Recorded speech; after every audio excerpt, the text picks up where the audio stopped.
On May 27th, we mark the fourth memorial of a discovery that changed everything. In 2021, 215 unmarked graves were discovered near a former residential school in Kamloops, British Columbia. But let me ask you something. Did you know about this, especially before it hit the airwaves? Because honestly, not many people knew about these things. Some still don't know the full truth of what really happened. This story began many years before these graves were discovered, when children were taken from their families, broken up, and silence became Canada's long secretive history. This was not meant to come out. They were only children. Some were only toddlers. Some 4, 5 years old. They had names. They had dreams. But these children, their lives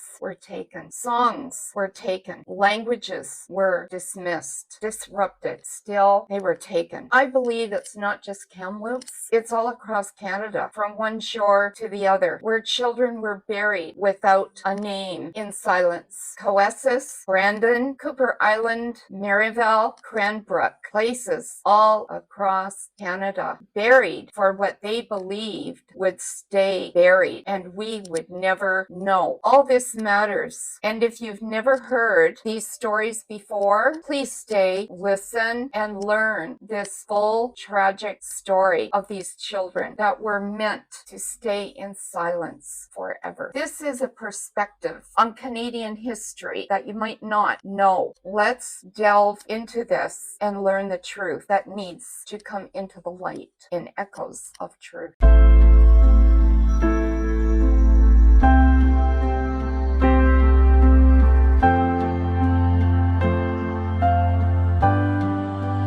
So here is how it all started. In the late 1800s, this story starts. The Canadian government tells the churches, we're going to get together. We're going to civilize the Indigenous children across Canada. But what they really meant, we're going to erase them. They created these schools for a reason, their reason. They called them residential schools. There were over 130 of them across Canada. Over 150,000 children were taken by force. Others were under threat. What could families do? Nothing. They were threatened. Give us your children, your child, or you go to jail. They belong to us. That's the government for you. They cut their hair. Imagine that. They cut their hair. They changed their formal names, told them their language, or I should say their languages, would no longer be used. Only English, nothing else. Cree, Ojibwe, Guinea was forbidden. And if they were caught speaking in their languages, some were beaten. Only English. Remember, only silence. Do as you are told. Only survival.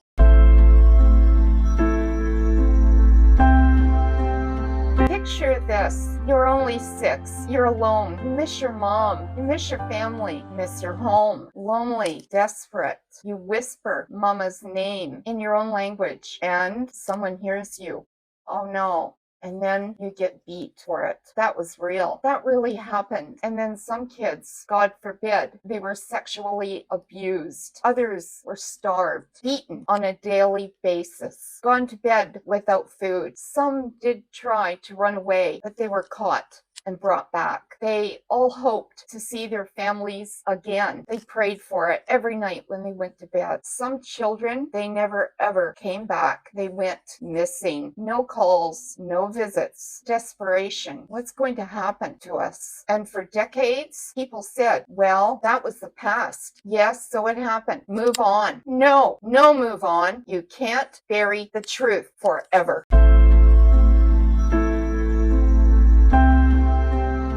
In May of 2021, the Kamloops First Nation said, we found something major. They used ground-penetrating equipment at the former residential school grounds. What did they find? They found 215 unmarked graves. Shocking. Not only that, they were children's bodies. Children, I said. Some were just toddlers. The country stopped. We paid attention. What? Church bells rang. Business stopped and watched. Social media exploded. And honestly, we all asked the same thing. What's happened? What's going on here? How did we not know? But really, this was just the beginning of a horror. More graves were found next across Canada, Alberta, Saskatchewan, Manitoba, British Columbia. Is this ever going to end? Hundreds, thousands, children. They were only children who were silenced, and every single one was a child that mattered. They had a life. They had a name. They all had families, and they were never allowed to grow up.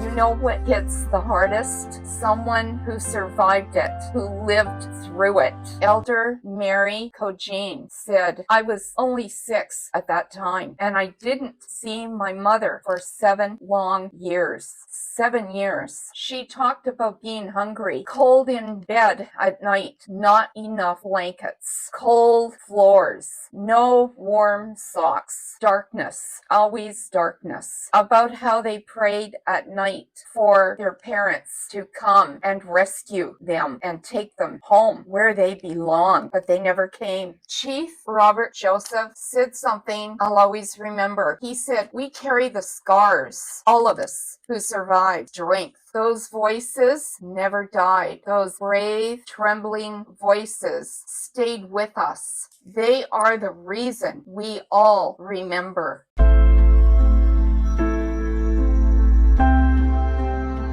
So what exactly did Canada do? They created the National Truth and Reconciliation Day for September 30th. That's why we all want to wear the color orange, for remembrance. Phyllis Webstad, she is a survivor too. She told her story about wearing her orange shirt to school, and that shirt was taken away from her. She said, I felt like I didn't matter, that I didn't exist. I don't deserve. Now we wear orange to remember, to show Canada we do care. You matter. Each one of you. Each of you have a voice, and you always did. The government pledged billions for investigations, for healing, for memorials. But is this enough? For a lot of survivors, no, we don't want words. We don't want your money. We want truth, and we want justice for all our loved ones.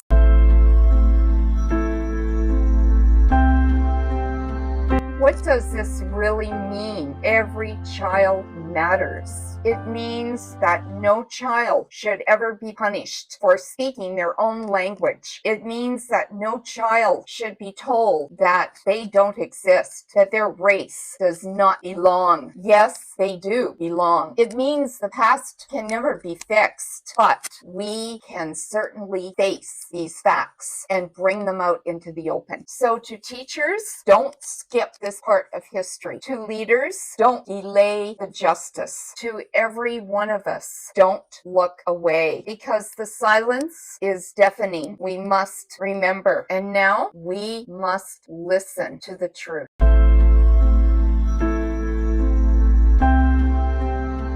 This story is certainly not over. It lives in the lullabies of grandmothers who sing to their grandchildren. It lives in the languages spoken, being reclaimed across Canada. It lives in the proud brown eyes of children who still walk this land. Children who were never meant to survive, but they did. This was Echoes of Truth, and may we never ever forget this history. Every child mattered. Every child still does. It lives in the stories whispered in the night, in the crackling fires, soft glowing light, in hands that weave what time cannot erase, the heart of the earth in every embrace.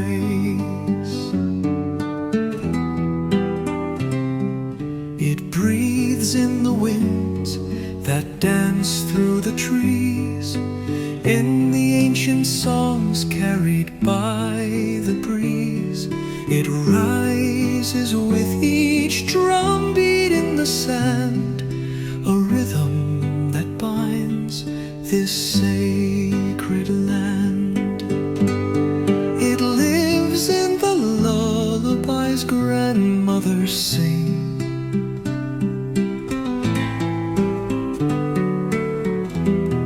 a song of the stars, a timeless thing. In every step on this soil we claim, it whispers we're more than a forgotten name.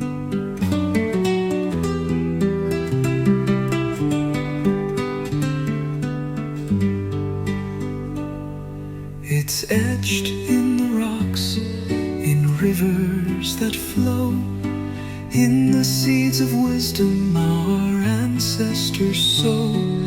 It lives in the languages found once more, a treasure unlocked from a hidden door. In proud brown eyes of the young and free, a legacy that roots us like the tree. It pulses in hearts that know their worth, a connection that spans the sky and earth.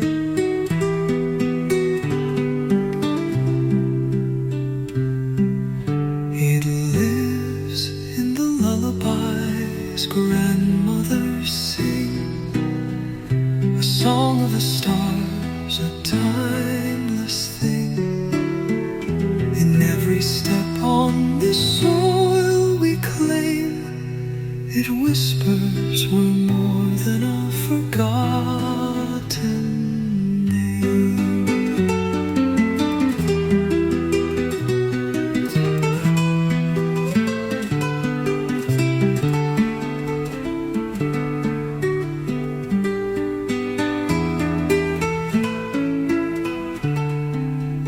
In proud brown eyes of the young and free, a legacy that roots us like the tree. It pulses in hearts that know their worth, a connection that spans the sky and earth.